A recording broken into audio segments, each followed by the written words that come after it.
En 1564, el mismo año del nacimiento de Shakespeare en Inglaterra, nació Galileo en Pisa, Italia, la cuna del Renacimiento. Pero Galileo estaba predestinado a una vida de problemas. Su padre era tan contestatario como lo iba a ser Galileo. La mentalidad abierta y la vasta educación que el joven Galileo recibió en los campos de la música, la literatura, el arte y la ciencia hicieron que nunca lograra controlar su lengua y que tuviese que sufrir en silencio. Apenas existen datos sobre su niñez, pero la fascinación que tempranamente mostró por la física revela que siempre poseyó una mente inquisitiva y abierta. Fue esta actitud lo que más tarde le llevaría al triunfo y a la catástrofe. Bajo la atenta mirada de su padre Vincenzo, Galileo aprendió a pintar, a tocar el laúd y a escribir poesía. En los peligrosos días que le aguardaban, la música y la pintura le proporcionaron una gran fuente de alivio. El joven Galileo no fue formalmente a la escuela hasta 1574, año en que su familia se trasladó a Florencia. En la Facultad de Medicina de la Universidad de Pisa fue en donde dio las primeras muestras de descontento y de oposición a la autoridad que marcarían su ascenso y su caída. Allí se ganó el apodo de El Disputas, debido a su tempestuoso carácter. Fue en Pisa donde se enfrentó por primera vez a las teorías del filósofo griego Aristóteles, que le perseguirían sin cesar. Su lucha por cortar las ramas secas de la teoría aristotélica, incuestionada durante siglos tanto por la Iglesia como por el Estado, provocaría su destrucción. Desde ese momento, la sombra de Aristóteles marcaría su vida. Galileo jamás aceptó ninguna afirmación basada en las apariencias. Pretendía que todo fuese demostrado por medio de la experimentación. Esto constituía una nueva y revolucionaria actitud. Durante sus estudios universitarios se reveló el temperamento que caracterizaría al joven agitador durante el resto de su vida. Despreciaba el sometimiento ciego a la autoridad y vio que los estudios médicos estaban llenos de una absurda obediencia. Como resultado de ello, dejó la universidad en 1585 sin graduarse. La historia del péndulo muestra que Galileo estaba fascinado por la medición y por los problemas que planteaba la física. Sin embargo, Galileo era una fuerza desconocida en el mundo de la ciencia. Después de abandonar la universidad, se sumergió en el estudio de la física y las matemáticas, pero necesitaba reconocimiento y una cátedra de universidad para poder llevar a cabo sus investigaciones y continuar con sus estudios. Su frustración creció. A pesar de todo, centró su poder de análisis en los problemas de la gravedad y la flotación, cimentando las bases de su reputación. En 1588 fue invitado a pronunciar una conferencia en la Academia de Florencia. Aquella era la oportunidad por la que había estado suspirando y se aferró a ella con avidez, preparándose a conciencia, como solo haría posteriormente, para afrontar su proceso. Con una claridad pasmosa y una exquisita atención al detalle, él, Galileo, estaba listo para desafiar al mundo. Y, sorprendentemente, lo hizo con extremo tacto, cualidad por la que más tarde no destacaría, combinando el análisis matemático con un amplio conocimiento de la literatura antigua y moderna para realizar un brillante discurso. Su fama estaba asegurada. Pronto le concedieron el puesto que deseaba. En 1589, el Disputas, que entonces tenía 25 años, fue nombrado profesor de matemáticas en su antigua universidad, Pisa.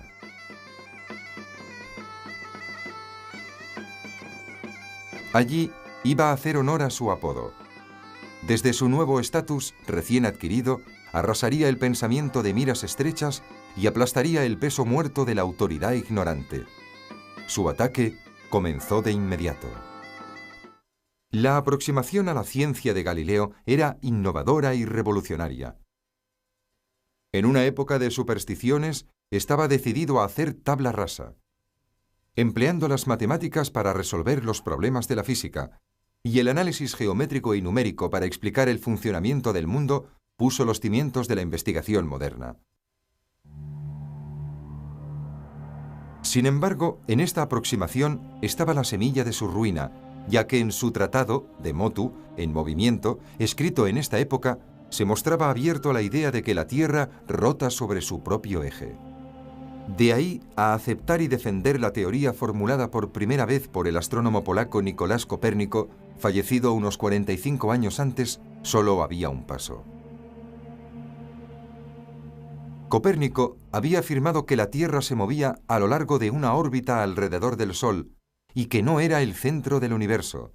Es la doctrina heliocéntrica. La teoría de Aristóteles, que sostenía exactamente lo contrario, estaba en la línea de las enseñanzas de la Iglesia. Desafiarla significaba enfrentarse a la acusación de herejía y arriesgarse a la horrible muerte que dicha falta traía consigo. Era el desafío a esta teoría lo que hizo derrumbarse el edificio que Galileo había construido. La ciudad de Padua parecía ofrecer a Galileo todo lo que podía desear. Famosa por su libertad e independencia de pensamiento, daba la impresión de ser el lugar ideal para un nuevo comienzo y para la continuación de su trabajo. Su éxito material y su reputación profesional crecieron al mismo tiempo. Allí, Galileo inició un periodo de intenso y fructífero trabajo, estudiando, enseñando en privado e investigando. Todavía le quedaron energías para crear un taller donde producir instrumentos científicos y además proyectar y construir personalmente aparatos para sus investigaciones. A pesar de su actividad febril, o tal vez a causa de ella, Galileo tomó una esposa, la encantadora Marina Gamba, con quien vivió 10 años y tuvo 3 hijos, 2 niñas y un niño. La niña más pequeña, Virginia, era dulce y sensible y durante su vida, transcurrida en un convento como la hermana María Celeste, mantuvo una larga correspondencia con su padre. Galileo daba gran importancia a esta relación, ya que le aportó sosiego en algunos de los periodos más solitarios y desagradables de su vida. Cuando Galileo abandonó Padua, también se separó de Marina, aunque de un modo amistoso. Pero Galileo no era persona inclinada a seguir el camino más fácil. Si no había ninguna razón para trabajar incansablemente, encontraba una. Entonces quiso regresar a Florencia. Además, estaba cansado de la rutina de la docencia. En 1609 llegó a Italia un objeto que iba a cambiar la vida de Galileo drástica y completamente. Un objeto que atrajo hacia él la ira de la Inquisición y casi le costó la vida. El anteojo.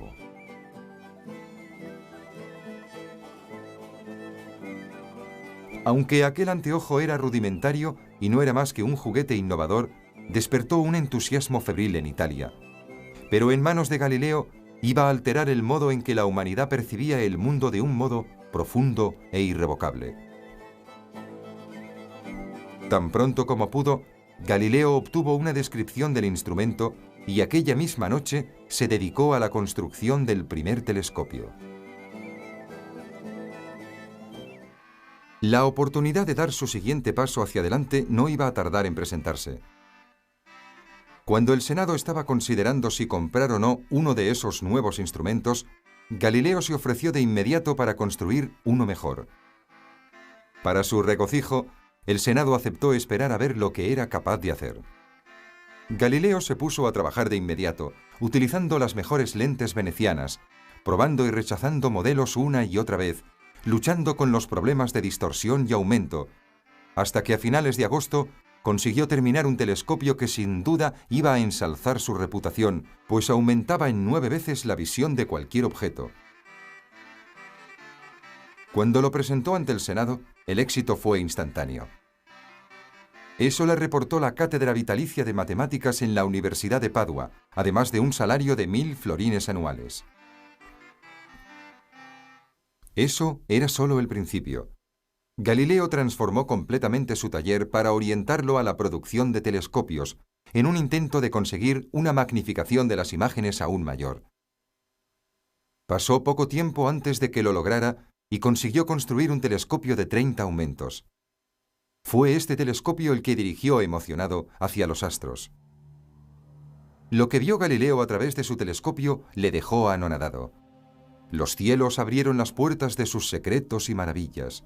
Con cada nuevo descubrimiento, las pruebas de que la Tierra se movía eran cada vez más evidentes. Pero las propias vistas eran impresionantes para un observador del siglo XVII. En su pequeño libro Sidereus Nuncius, el mensajero de las estrellas, Galileo escribió: «Es una visión de lo más hermosa y agradable contemplar el cuerpo de la luna unas 30 veces más grande. Uno puede saber, con la certeza que nos proporcionan nuestros sentidos, que la luna, ciertamente, no posee una superficie lisa y pulida. Al contrario, es rugosa y desigual, como la propia superficie de la Tierra. Está llena de grandes protuberancias, abismos profundos, suaves colinas y profundos valles».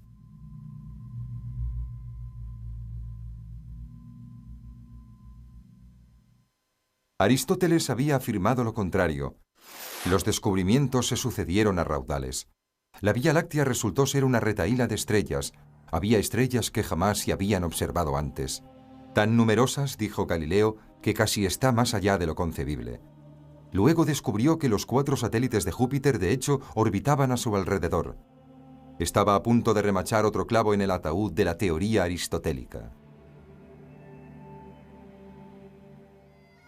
Aristóteles estaba equivocado. Galileo lo sabía y no tenía miedo de proclamarlo al mundo. Eso hizo con la publicación de Sidereus Nuncius. El libro se convirtió en un bestseller y en pocos meses se publicó una segunda edición. Galileo se hizo famoso de la noche a la mañana, su sueño se había convertido en realidad. Pero a pesar de su éxito, Galileo no se sentía más satisfecho que siendo un matemático desconocido. No lo estaba ni con el enorme aumento de su salario, ni con el título de filósofo y matemático del Gran Duque, ni con toda Europa hablando de él. Dimitió de su cargo en la Universidad de Padua y regresó a Florencia. Casi inmediatamente, sus estudios del cielo nocturno le llevaron al descubrimiento de que Venus debía orbitar alrededor del Sol y no de la Tierra, lo que confirmaba la teoría de Copérnico de una Tierra en movimiento. A medida que Galileo ganaba en confianza y seguridad, también aumentaba la indignación y la determinación de sus enemigos para aplastar al presuntuoso astrónomo. Ajeno al hecho de que una feroz tormenta estaba a punto de desencadenarse sobre él, Galileo fue a Roma para convencer a la orden religiosa de los jesuitas de la verdad de sus observaciones. En eso tuvo un éxito completo. Fue bien recibido por el Papa y le ensalzaron allí donde fue. Rebautizó su nuevo instrumento con el nombre de telescopio y regresó a Florencia alentado por su buena fortuna. En Florencia, sus detractores se habían unido alrededor de un arrogante académico llamado Ludovico delle Colombe y habían elaborado un plan muy sencillo: dejar que las teorías iconoclastas de Galileo se convirtiesen en su propia trampa y le desacreditasen. Poco a poco, empujaron a Galileo hacia su destino. Se produjeron violentas discusiones acerca de si la forma era el factor decisivo en mantener un objeto flotando, y Galileo cayó víctima de su feroz carácter y de su incapacidad para tratar con ignorantes. Galileo comenzó por poner en duda teorías claramente imprecisas, despotricando sobre los átomos de fuego que podían atravesar los cuerpos sólidos. Muchos esperaban que el espíritu mordaz de Galileo le conduciría al fracaso. Estaban equivocados y solo pudieron atraparle por medio de la corrupción y el soborno. El desenlace se produjo a raíz del descubrimiento por parte de un jesuita alemán, el padre Christoph Scheiner, de unas misteriosas manchas en el Sol, unos puntos negros sobre la superficie del Sol. Cuando Galileo afirmó, probablemente con razón, que él las había observado antes, se metió de lleno en una controversia tan intensa como el calor del propio Sol. Algunos, dijo, han intentado privarme de la gloria que me corresponde, pretendiendo no haber leído mis tratados y, consiguientemente, reivindicando ser los descubridores originales de tan impresionantes maravillas. Scheiner se enfureció ante tal acusación. Como era de esperar, Galileo se dispuso a luchar del único modo que sabía, disparando su furia ciega. Ludovico delle Colombe colocó la trampa y esperó a que Galileo mordiera el anzuelo. Lo consiguió con una pregunta. ¿Es contrario a las Escrituras afirmar que la Tierra se mueve? Galileo vio demasiado tarde cómo la flameante espada que defendía la autoridad de la Iglesia se volvía contra él. Durante un breve periodo, Galileo consiguió girar las tornas y, dominando su ira y con aguda inteligencia, quitó el viento de las velas de Colombe con una brillante carta en su defensa. La Biblia, afirmó, no debe ser utilizada como arma arrojadiza por una escuela filosófica contra otra.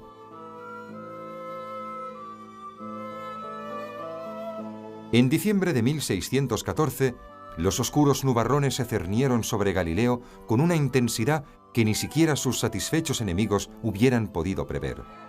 Un monje dominico, Tommaso Caccini, se presentó ante su congregación y afirmó que las matemáticas eran la obra del diablo y que los matemáticos deberían ser expulsados de las naciones cristianas.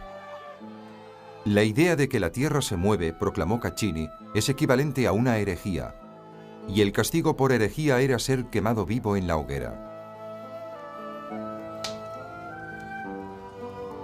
Sostener las ideas de Galileo ya no era seguro. Todo el mundo conocía la historia del monje dominico Giordano Bruno, que había insistido en apoyar la teoría copernicana de un sol estático. Giordano Bruno había sido denunciado a la Inquisición, probablemente torturado y quemado en la hoguera. Ese era el castigo por herejía. No formaba parte de la naturaleza de Galileo permanecer con los brazos cruzados y permitir que el progreso del mundo fuese detenido por la ira de un rencoroso cura. Sin embargo, la relación entre los dominicos y el Santo Oficio de la Inquisición era muy estrecha. ¿Cómo podía librarse de la espada que le estaba lamiendo el cuello y conservar al mismo tiempo su integridad científica? Comenzó a tener miedo. En 1615 se citó a Galileo para que se presentara ante el Papa en Roma. El libro de Copérnico, que exponía la teoría heliocéntrica, había sido momentáneamente suspendido para hacer ciertas correcciones. Un término ambiguo que significaba que los fragmentos considerados heréticos iban a eliminarse. Galileo sería conducido ante el Papa y advertido de que debía abandonar dicha teoría. Consciente de que si se negaba sería condenado por la Inquisición, Galileo se dispuso a celebrar el encuentro y aceptó la advertencia y a partir de entonces controló su temperamento y esperó un momento más oportuno para exponer de nuevo sus creencias. Eso no fue suficiente para los enemigos de Galileo, que no solo querían silenciarle, sino dejarle fuera de juego para siempre. Sus adversarios más poderosos hicieron todo lo que hacen las autoridades corrompidas. Falsificaron el documento que recogía la entrevista con el Papa y lo guardaron en los archivos del Vaticano, preparando para Galileo casi una condena a muerte definitiva. Más tarde, ese documento estaría a punto de llevarle a la hoguera. Según ese documento falsificado, a Galileo se le ordena retractarse de sus ideas, que el Sol es el centro inamovible del mundo y que la Tierra se mueve en torno a él, idea que no deberá sostener, enseñar ni defender en ninguna forma, ni verbal ni escrita.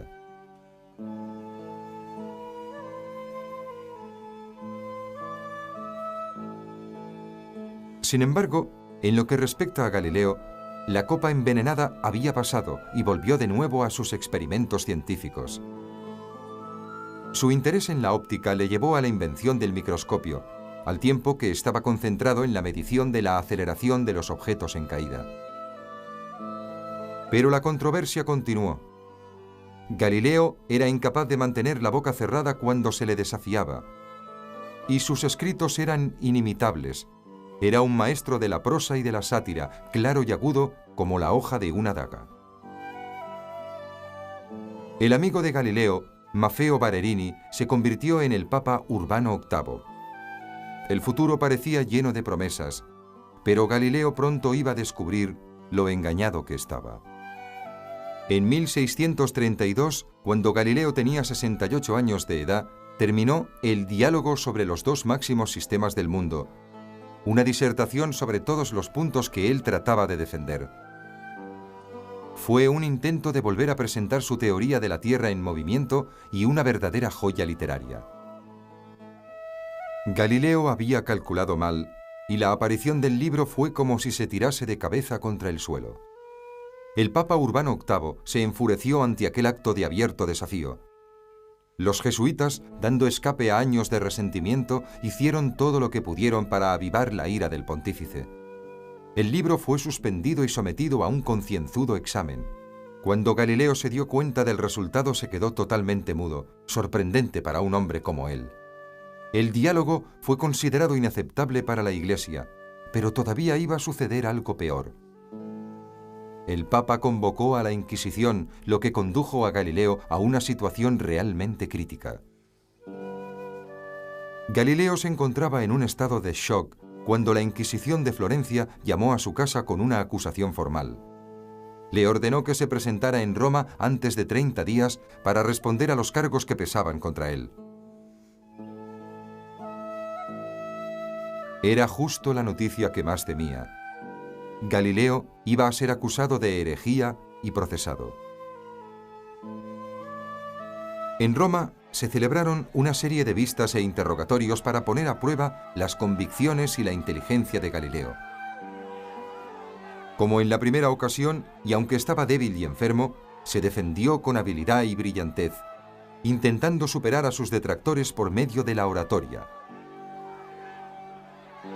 Pero ahora iban a obligarle a hincar la rodilla.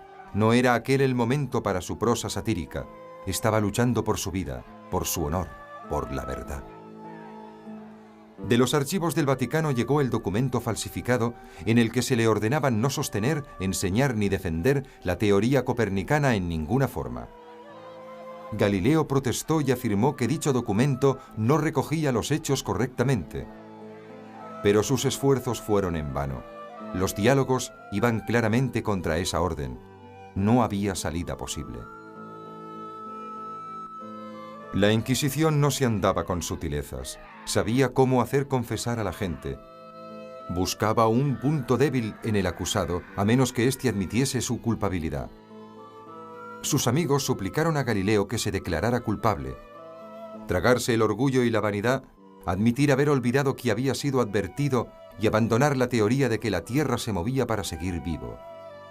Su vida estaba en sus propias manos. ¿Cuál iba a ser su decisión?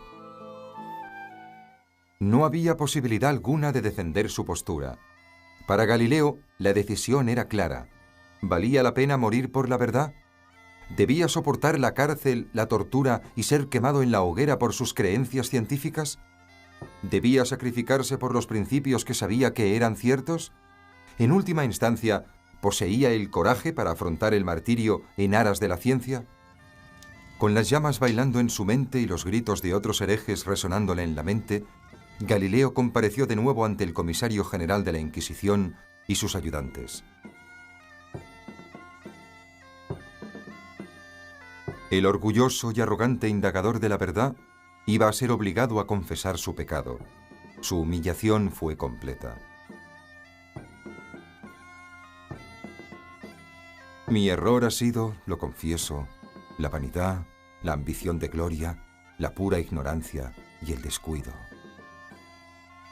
Y me confirmo en mi aseveración.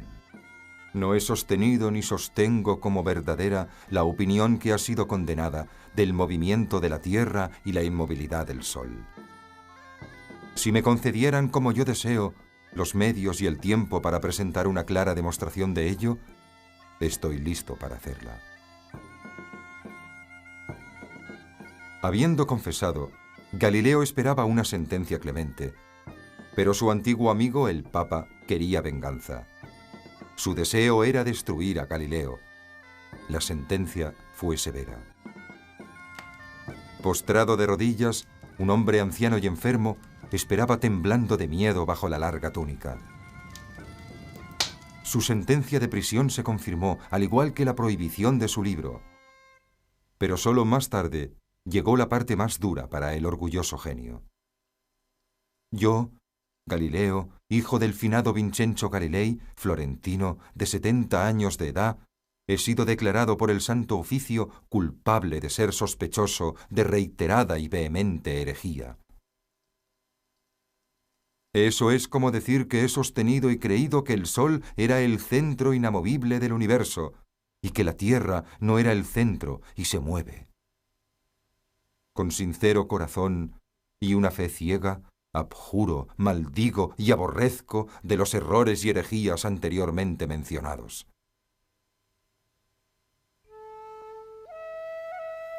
La ignorancia y el miedo, los peores enemigos de la verdad, habían vencido.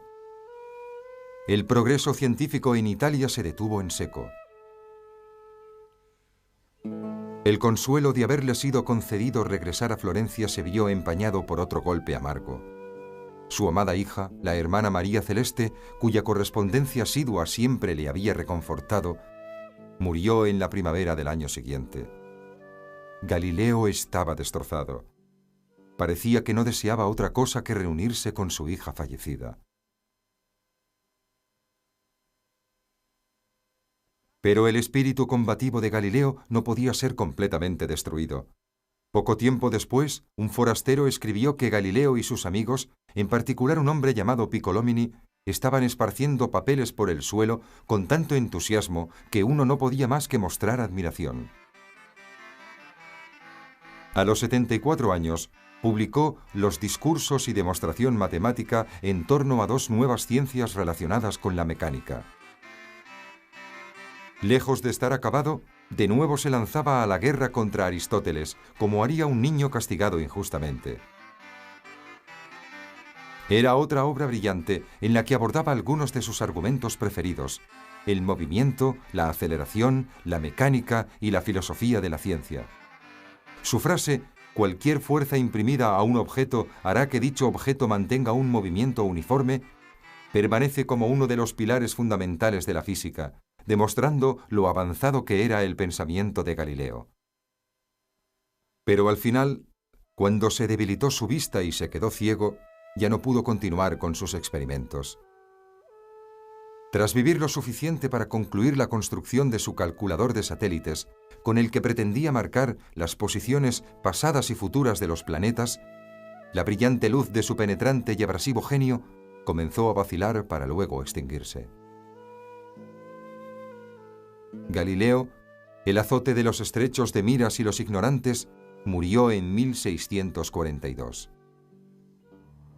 La importancia de su trabajo, los principios que estableció en matemáticas y en física y que hoy afectan nuestras vidas, son reconocidos ahora, casi 400 años después, por la Agencia Espacial Norteamericana, la NASA, mientras la sonda Galileo abre aún más las fronteras del conocimiento científico, tal como hizo él en su tiempo.